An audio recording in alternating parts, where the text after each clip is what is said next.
దానికోసం వచ్చాను రాజకీయాల్లోకి. పదవి రావచ్చు, రాకపోవచ్చు, గెలవచ్చు, ఓడిపోవచ్చు. ఈరోజు గెలవచ్చు, కానీ నాకు ఈ రోజున ఉప ముఖ్యమంత్రి కావచ్చు. కానీ నేను ఎప్పుడు ఒకటే మనిషిని, ఓడినా గెలిచినా పదవి ఉన్నా లేకపోయినా నేను ఒకటే వ్యక్తి. అది మారదు.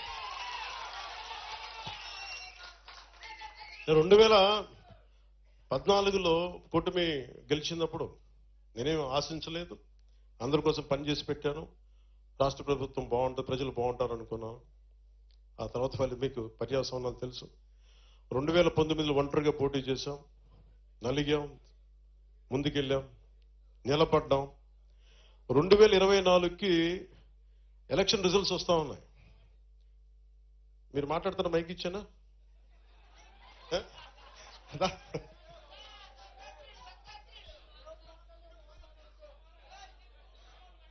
కొంచెం మీరు రైట్ సైడ్ దయచేసి కొంచెం మీరు మౌనం పాటించండి. ఎందుకంటే మీరు మాట్లాడుకునే కడిగితే మైక్ ఇస్తాను, నేను కూడా వింటాను. మైక్ పంపించండి. ఏనండి నువ్వు కాపాడు, నువ్వు శాంతి చెప్తాను నా మాట.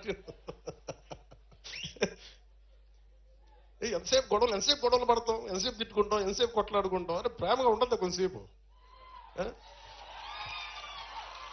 2024లో మొన్న ఎన్నికలప్పుడు నేను ఆలోచిస్తున్నాను, రిజల్ట్స్ చూడాలా వద్దా, నాకు పిఠాపురం నన్ను గెలిపిస్తా లేదా, ఓకే ఏం లేదు నేను అనుకుంటున్నా.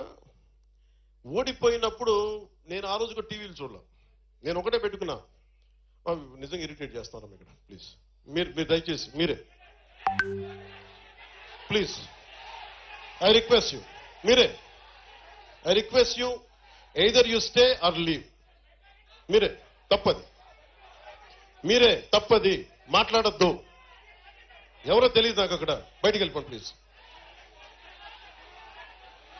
తప్పది. ఎవరు అక్కడ కింద పంపించండి బయటికి. Please send them out. Okay నేను ఉన్నాను కదా, నేను సాగండి.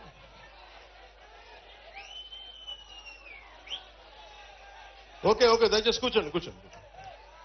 ఓకే దయచేసి కూర్చోండి. Either you maintain silence or please. Okay మా దయచేసి ఓకే వదిలేండి.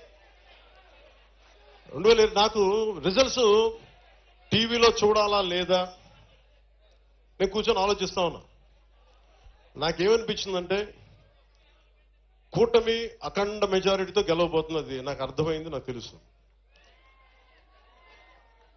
నేనన్నా నేను ఏమి టీవీ చూడను, నేను ఒక్కనే కూర్చున్నా, ఏదో పుస్తకం చదువుకుంటా ఉన్నా.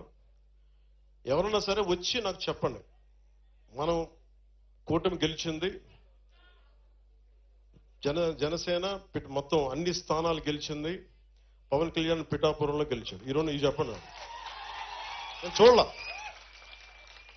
ఎందుకు చూడలేదంటే నేను నా మనసుకి ఎట్లాంటి సంకేతాలను పంపదలుచుకోలే, టెన్షన్ పడదలుచుకోలే. నాకు అనిపించింది నా కర్మ నేను బాగా చేశాను, నా బాధ్యత నేను సరిగ్గా నిర్వర్తించా. వెనకడుగు ఇలా నిలబడ్డా. భగవంతుడు నా చేతులు ఏదిస్తే అదే అనుకున్నాను. కానీ అఖండ విజయం ఇచ్చాడు భగవంతుడు. ఇదే పిఠాపురంకి వచ్చి నేను సనాతన ధర్మాన్ని చాలా బలంగా పాటించే వ్యక్తిని, చాలా బలంగా పాటిస్తాను. అలాగే అన్ని మతాల్ని సమానంగా గౌరవించాను. అదే మన పిఠాపురంలో బంగారు పాపం దర్గా దగ్గరికి వెళ్ళాను. అక్కడ లోపలికి వెళ్తే ఎంత బలమైన నాకు ఒకసారి శక్తి అనిపించిందంటే లోపల మొత్తం ఆలోచనలు ఆగిపోయినాయి. చూడటానికి కరెక్ట్గా ఇంతే ఉంది, 3 అడుగులు కూడా లేదు, 2 అడుగులే ఉంది ఆ దర్గాకి దానికి లోపలికి ఎత్తే స్థలం. ఎంత శక్తివంతంగా అనిపించిందో నాకు.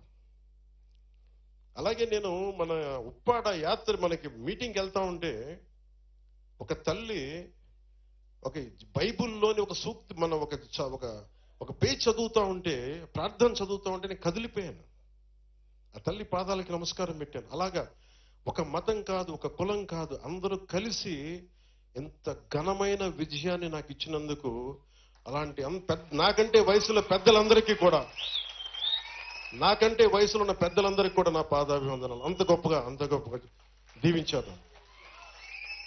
ఈరోజు మీరు అందించిన ఈ విజయం నాకు దేశ చరిత్రనే తిప్పగలిగే అంత శక్తినిచ్చింది నాకు. అంటే దేశం కోసం పనిచేయడానికి శక్తినిచ్చింది విజయం. ఒక్కొక్కసారి ఎంత దెబ్బలు తిన్నా చిన్నపాటి విజయం, ఒక చిన్నపాటి వెన్ను తట్టు, వెన్ను మీద సున్నితంగా తట్టు, నాకు అలాంటి బలమైన నాకు మీరు నిలబడ్డారు. నేను మర్చిపోలేను. నేను చాలాసార్లు చెప్తాను, నా కడ వరకు, నా ఆఖరి శ్వాస వరకు నేను ప్రజల కోసమే పనిచేస్తాను.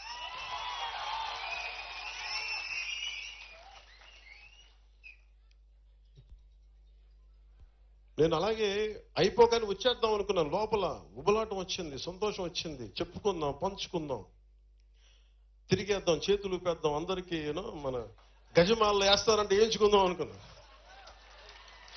కానీ నాకు ఎలా ఉంటుందంటే, ఓకే నువ్వు వేయించుకుంటావు, నా మనసు ఇంకో మనసు ఏం చెప్తుంటుంది, నువ్వు గజమాలలో వేయించుకుంటావు, ఆ తర్వాత ఓకే తిరుగుతావు రోడ్లంతా, ఆ తర్వాత నాకు కావాల్సినది కాదు, పిఠాపురం ప్రజలకి అసలు నువ్వు ఏం పని చేసి పెడతావు చెప్పు నాకు.